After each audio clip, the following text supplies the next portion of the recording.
ಚಕ್ರವಾಸಿನಿ. ಕೃಷ್ಣ ಜನ್ಮಾಷ್ಟಮಿ ಅಂತೆ, ಅದಕ್ಕೆ ಬರ್ಕೊಂಬರಕ್ ಹೇಳಿದ್ದಾರೆ. ಅದೇ ಚಿಕ್ಕದಾಗಿ ಚೊಕ್ಕವಾಗಿರ್ಬೇಕಂತೆ. ನಾನು ನಿನಗೆ ಹೇಳ್ಕೊಡ್ತೀನಿ, ನೀನು ಅದನ್ನೇ ಹೋಗಿ ಶಾಲೆಯಲ್ಲಿ ಹೇಳು, ಆಯ್ತಾ?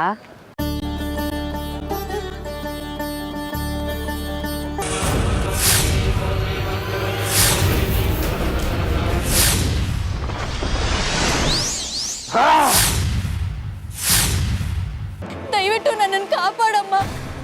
ಯಾರೋ ಕಿರ್ಸ್ತಿರೋ ಶಬ್ದ ಕೇಳಿಸ್ತಿದೆ ಅಲ್ವಾ? ಒಂದು ನಿಮಿಷ ನೀವೆಲ್ಲ ಇಲ್ಲೇ ಇರಿ, ನಾನು ಹೋಗ್ಬಿಟ್ಟು ಬರ್ತೀನಿ.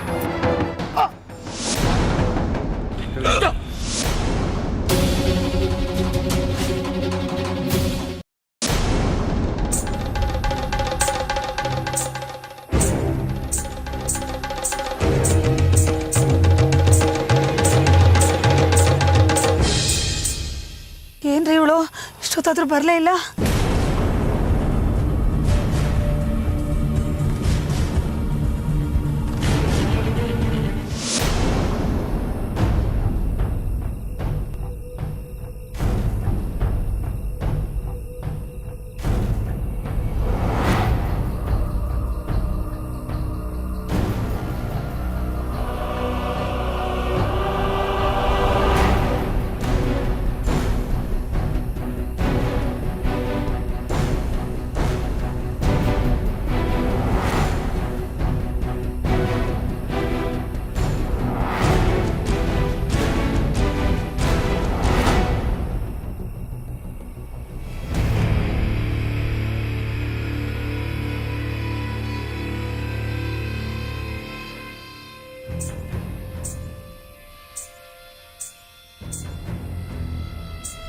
ಏಯ್, ಯಾರು ಅಲ್ಲಿ?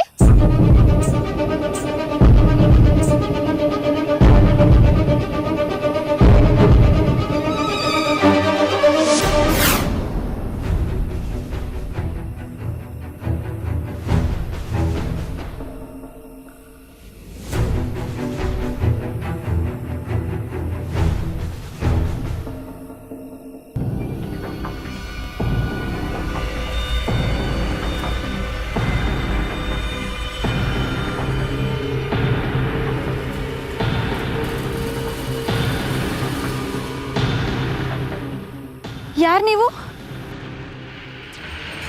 ನನ್ನ ಹೆಸರು ರಶ್ಮಿ ಅಂತ. ಈ ಊರಿನ ದೇವಸ್ಥಾನಕ್ಕೆ ಮುಜರಾಯಿ ಇಲಾಖೆಯಿಂದ ಅಧಿಕಾರಿಯಾಗಿ ಬಂದಿದ್ದೀನಿ. ಇವರಿಬ್ರು ಸತ್ ಬಿದ್ದಿದ್ದಾರೆ. ಇವರನ್ನು ಯಾರೋ ತ್ರಿಶೂಲದಿಂದ ಇರಿದಿದ್ದಾರೆ. ಇವ್ರು ಯಾರು? ಯಾರು ಇವ್ರನ್ನ ಕೊಂದಿರೋದು?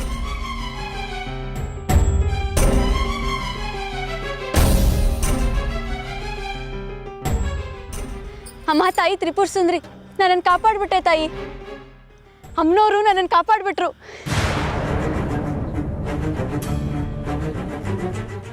ಏನ್ರಿ ಇವಳು ಇಷ್ಟೊತ್ತಾದ್ರೂ ಬರಲೇ ಇಲ್ಲ? ರಶ್ಮಿ, ರಶ್ಮಿ, ರಶ್ಮಿ, ರಶ್ಮಿ, ತಲೆನೋವು ಬಂತಲ್ಲಪ್ಪ. ಇದು ಯಾವ್ದ ಕಾಣದ ಊರಿಗೆ ಬಂದು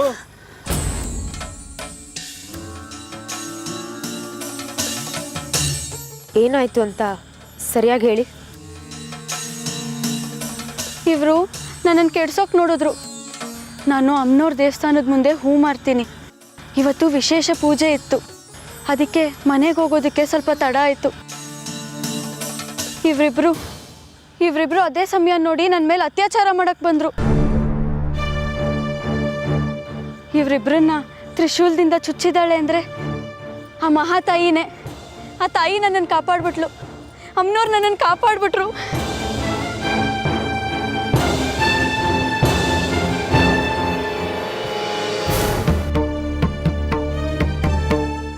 ಈಗ ನಿನ್ನ ಮನೆಗೆ ಬಿಡ್ತೀನಿ. ಇವ್ರ ವಿಷಯನ ಪೊಲೀಸ್ ಅವ್ರಿಗೆ ತಿಳಿಸ್ತೀನಿ. ನಿನ್ನ ಅಮ್ಮನವ್ರ ವಿಷಯನ ಆಮೇಲೆ ಮಾತಾಡೋಣ. ಬಾ.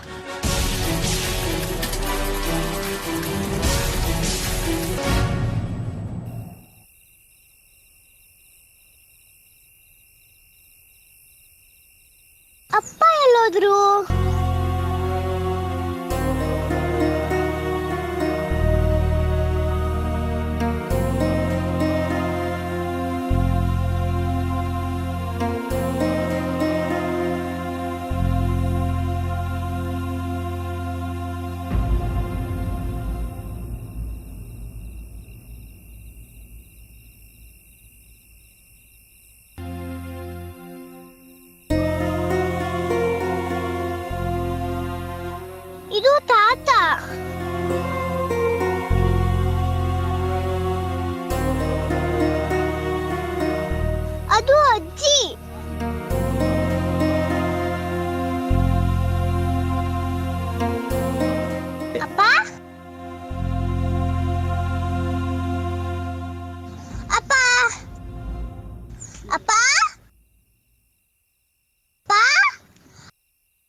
ಎಲ್ಲೋದ್ರು ಇವರು? ರಾತ್ರಿ ಅಜ್ಜಿ ನನಗೆ ರಾಕ್ಷಸ ಕೊಂದಿದ್ದ ಕತೆ ಹೇಳಿದ್ರು. ನನಗೇನೋ ಹೆದರಿಕೆ ಆಗಲಿಲ್ಲ. ಅಥವಾ ಅಪ್ಪಂಗೇನಾರು ಹೆದರಿಕೆ ಆಗ ಅವರೆಲ್ಲರೂ ಹೊಟ್ಟೋದ್ರ? ಕತ್ಲು ಬೇರೆ, ಅಪ್ಪಂಗೆ ಧೈರ್ಯ ಬೇರೆ ಕಮ್ಮಿ. ದೇವಸ್ಥಾನಕ್ಕೆಲ್ಲರೂ ಹೋಗಿರ್ಬೋದಾ? ಛೇ, ನನ್ನ ಎಬ್ಬಿಸ್ಬಿಟ್ಟು ಒಂದು ಮಾತಾರ ಹೇಳ್ಬೋದು ಹೋಗಿತ್ತಲ್ಲ. ಹೋಗಿದ್ರೆ ದೇವಸ್ಥಾನಕ್ಕೆ ಹೋಗಿರ್ಬೋದು. ನಾನು ಹೋಗ್ಲಾ? ಕತ್ಲಲ್ಲಿ ನಾನು ಒಬ್ಳು ಹೇಗೆ ಹೋಗೋದು? ಏನಾರು ಆಗಲಿ, ಆ ಮಹಾತಾಯಿ ಇದ್ದಾಳೆ, ಅವಳು ನನ್ನ ಗೆಳತಿ. ನಾನು ಏನಾರು ಹೆದರಿಕೆ ಕೂಗಿದ್ರೆ ಅವಳು ಬಂದೇ ಬರ್ತಾಳೆ. ಅಪ್ಪ ಅಪ್ಪ,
ಬಾಗಿಲು ತೆಗೀರಿ, ನಾನು ಒಳಗಡೆ ನೋಡಬೇಕು. ಏನ್ ತೆಗೆಯೋದು? ಇವತ್ತು ವಿಶೇಷ ಪೂಜೆ ಆಗಿದೆ. ಪೂಜೆ ಮುಗಿದು ಬಹಳ ಹೊತ್ತಾಯ್ತು. ದೇವಸ್ಥಾನನೆಲ್ಲ ಶುದ್ಧಿ ಮಾಡಿ ಬಾಗ್ಲು ಹಾಕಿರೋದು. ದರ್ಶನ ಇನ್ನೇನಿದ್ರು ಬೆಳಿಗ್ಗೆನೆ. ನಾಳೆ ಬನ್ನಿ. ನಾನು ಯಾರು ಗೊತ್ತಾ? ನೀವ್ ಯಾರಾಗಿದ್ರು ಅಷ್ಟೇ, ಬಾಗ್ಲು ತೆಗೆಯಲ್ಲ ಅಂದ್ರೆ ತೆಗೆಯಲ್ಲ. ಇದು ವಿರೂಪಾಕ್ಷ ಶಾಸ್ತ್ರಿಗಳ ಸಂಸ್ಥಾನ.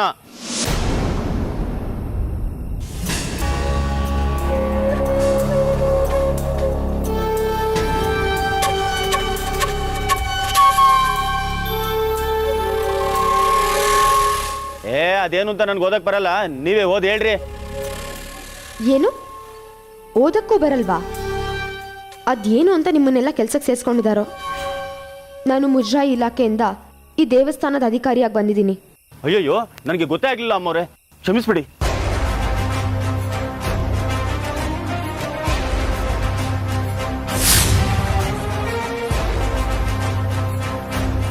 ಊರಾಚೆ 2 ಕೊಲೆಗಳು ನಡೆದಿವೆ.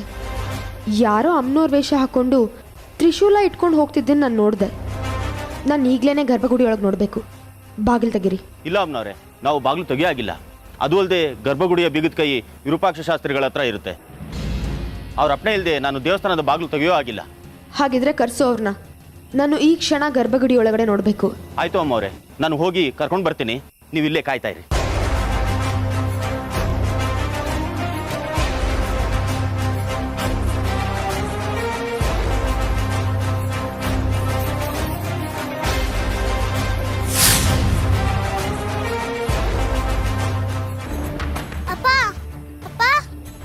ಅಮ್ಮ ತಾಯಿ ಟಿಪ್ಪು ಸುಂದ್ರಿ ಯಾವಾಗಲೂ ಕೇಳಿದ್ರೆ ನಾನು ದೇವ್ರು ನೀನು ದೇವ್ರು ಅಂತೀನಿ. ಈಗ ನಾನು ಚಿಕ್ಕವಳು, ನೀನೇ ದೇವ್ರು. ಹೇಗಾರ ಮಾಡಿ ನಮ್ಮ ಅಪ್ಪನ ಕಾಪಾಡಮ್ಮ.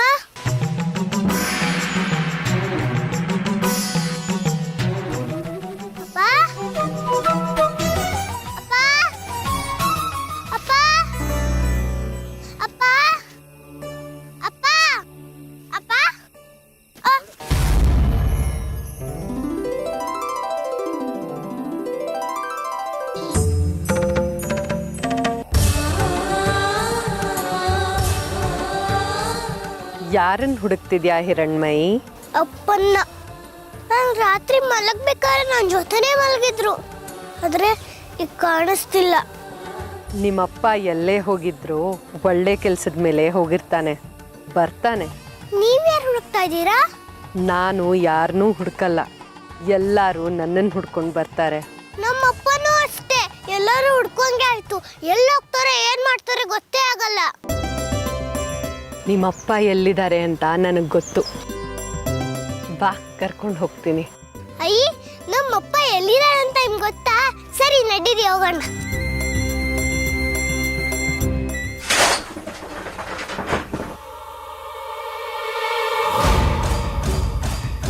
ಎಲ್ಲಿ ಎಲ್ಲಿ ಅವರು? ಇಲ್ಲಿ ಕಾರ್ನಲ್ವರೇ. ಹೋಗ್ ಕರಿ ಹೋಗೋ. ಹೊತ್ತು ಗೊತ್ತು ಧರ್ಮ ಕರ್ಮ ಎಂತದೂ ಇಲ್ಲ. ಅಮ್ಮವ್ರೆ, ಶಾಸ್ತ್ರಿಗಳು ಬಂದಿದ್ದಾರೆ, ನಿಮ್ಮನ್ನು ಕರಿತಾ ಇದ್ದಾರೆ, ಬನ್ನಿ ಅಮ್ಮವ್ರೆ.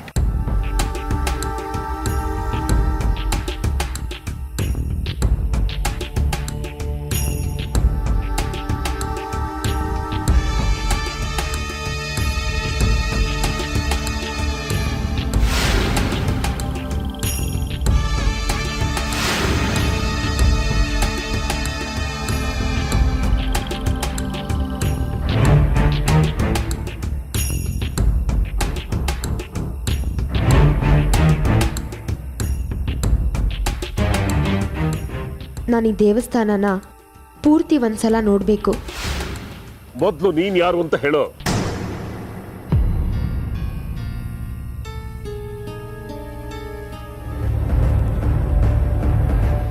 ನೀನು ಸರ್ಕಾರಿ ಅಧಿಕಾರಿನೇ ಇರಬಹುದು, ಆದ್ರೆ ನಾನು ಈ ದೇವಳದ ಧರ್ಮದರ್ಶಿ. ಇಲ್ಲಿ ಕೆಲವು ನೇಮಾನಿಷ್ಠೆ ಇದೆ, ಅದನ್ನು ಮುರಿಯೋ ಹಾಗಿಲ್ಲ. ನೀವೇನೇ ನೋಡೋದಿದ್ರು ಬೆಳಿಗ್ಗೆ ನೋಡಬಹುದು. ಊರಿನ ಹೊರಗಡೆ 2 ಕೊಲೆಗಳಾಗಿವೆ. ಯಾರೋ ದೇವಿ ವೇಷ ಹಾಕೊಂಡು ಈ ಕೊಲೆಗಳು ಮಾಡಿದ್ದಾರೆ. 2 ಹೆಣಗಳು ಸಿಗ್ಬಿದ್ದಿದೆ. ಈ ದೇವಸ್ಥಾನದೊಳಗಡೆ ಹುಡುಕಿದ್ರೆ ಕೊಂದಿರೋರು ಸಿಗ್ಬೀಳ್ತಾರೆ. ಎಲ್ಲಿ ಕೊಲೆಯಾಗಿರೋದು? ಊರಾಚೆ ಕಾಡ್ದಾರಿಲಿ. ಕೊಲೆಯಾಗಿರೋದನ್ನ ನೀವು ನೋಡಿದ್ರ? ಇಲ್ಲ, ಕೊಲೆ ಆಗಿದೆ ನಾನು ನೋಡಿಲ್ಲ. ಆದರೆ ಕೊಲೆ ಆದ ಜಾಗದಲ್ಲಿ ಯಾರೋ ಒಬ್ಬ ವ್ಯಕ್ತಿ ಅಮ್ಮನವ್ರ ವೇಷ ಹಾಕೊಂಡು ತ್ರಿಶೂಲ ಇಟ್ಕೊಂಡು ಹೋಗ್ತಿದ್ದದನ್ನ ನಾನು ನೋಡಿದೆ. ಅದಕ್ಕೆ ಗರ್ಭಗುಡಿ ಒಳಗೆ ನೋಡಿದ್ರೆ ಏನಾದರೂ ಸುಳಿ ಸಿಗ್ಬೋದೇನೋ ಅಂತ ನಿಮ್ಮ ಕಾವಲ್ಗಾರಂಗೆ ಹೇಳಿ ಬಾಗಿಲು ತಗ್ಸಿ. ಎಲ್ಲೋ ಕೊಲೆಯಾಗಿದೆ, ಇನ್ನೆಲ್ಲೋ ಹೆಣಗಳು ಬಿದ್ದಿದೆ. ನೀವಿಲ್ಲಿ ಬಂದು ಹುಡುಕಿದ್ರೆ ಸುಳಿವು ಸಿಗುತ್ತಾ? ಅದನ್ನೆಲ್ಲ ವಿಚಾರಣೆ ಮಾಡೋದಕ್ಕೆ, ಕಂಡುಹಿಡಿಯೋದಕ್ಕೆ ಪೊಲೀಸ್ನವರಿದ್ದಾರೆ. ನೀವು ಈ ದೇವಸ್ಥಾನದ ಅಧಿಕಾರಿಗಳಷ್ಟೇ. ನಾಳೆ ಬಂದು ನಿಮ್ಮ ಅಧಿಕಾರ ವಹಿಸ್ಕೊಳ್ಳಿ. ಸರಿ, ನಿಮ್ಮ ಹೆಸರಿನಲ್ಲಿ ಒಂದು ಪೂಜೆ ಮಾಡ್ತೀನಿ, ಅರ್ಚನೆ ಮಾಡ್ತೀನಿ, ಎಲ್ಲ ಒಳ್ಳೇದಾಗುತ್ತೆ. ಬನ್ನಿ. ನೋಡಿ, ಈಗಾಗಲೇ ನಾನು ಪೊಲೀಸ್ ಕಂಪ್ಲೇಂಟ್ ಕೊಟ್ಟಾಗಿದೆ. ಅವ್ರು ಬಂದರೆ ನೀವು ಹೇಗೂ ಬಾಗಿಲು ತೆಗಿಲೇಬೇಕಲ್ವಾ? ಅವ್ರು ಬರೋರ್ಗೂ ನಾನು ಇಲ್ಲೇ ಇರ್ತೀನಿ.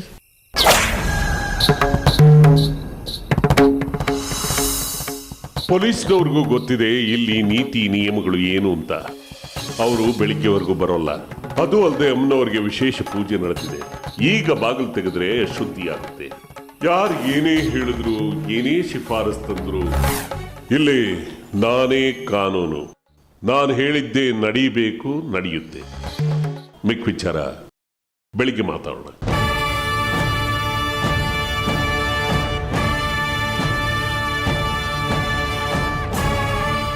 ಬೀಗದ ಕೈ ಕೊಡು.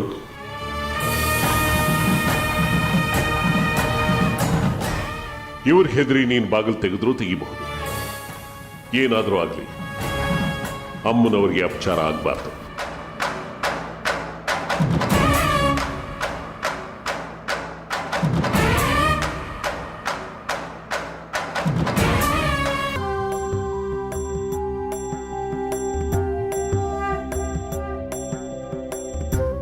ಎಲ್ಲಿ ಕರ್ಕೊಂಡು ಬಂದ್ರೆ ನಮ್ಮಪ್ಪ ಎಲ್ಲಿ?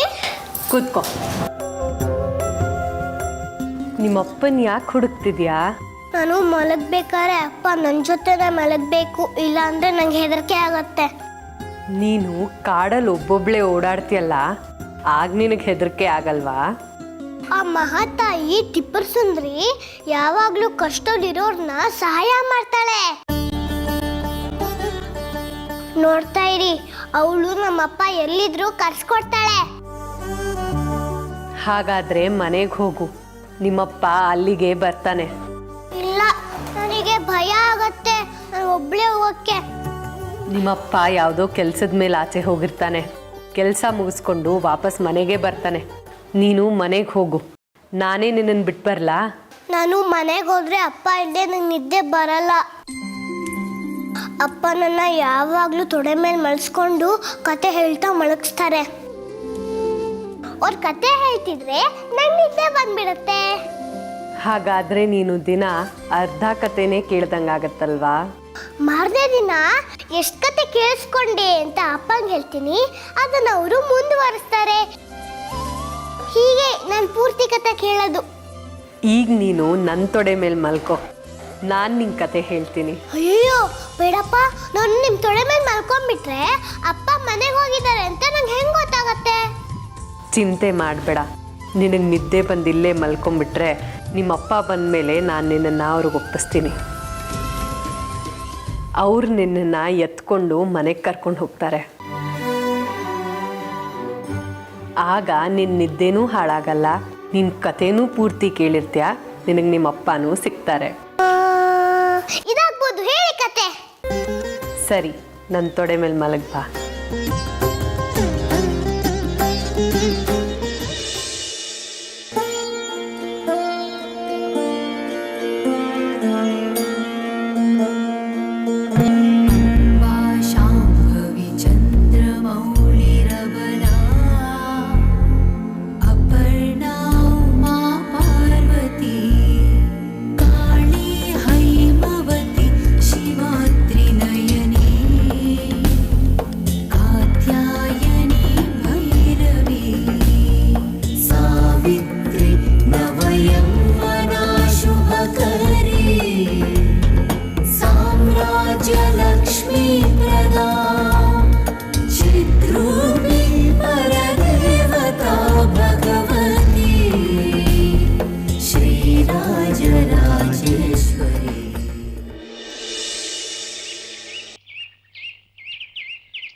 ಲೋ ಬಂಗಾರಿ, ನಿನ್ನೆ ಒಂದು ಗಂಡಾಂತರದಿಂದ ಪಾರಾದೆ ಕಣೋ, ಅಮ್ಮನವರೇ ಕಾಪಾಡಿದ್ರು.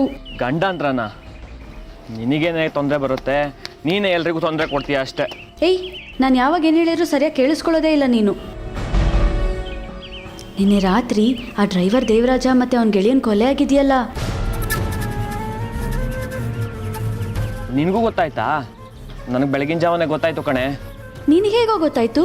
ನಾನು ಅಂಗಡಿಗೆ ಬರೋಕ್ಕೆ ಮುಂಚೆ ಸಿದ್ದಪ್ಪನಂಗಡಿ ಚಾ ಕುಡಿಯೋಕೆ ಹೋಗ್ತೀನಲ್ವಾ, ಅಲ್ಲಿ ಜನ ಎಲ್ಲ ಮಾತಾಡ್ತಿದ್ರು. ಕಾರ್ ದಾರಿಲಿ 2 ಕೊಲೆ ಆಗಿದೆಯಂತೆ. ಪೊಲೀಸರು ಬಂದು ಮಹಜರ್ ಮಾಡ್ಕೊಂಡ್ರಂತಲ್ಲ. ಯಾರಿಗೂ ಹೇಳಬೇಡ, ಅವ್ರು ಕೊಲೆ ಆಗಿದ್ದು ನನ್ನಿಂದಾನೇ.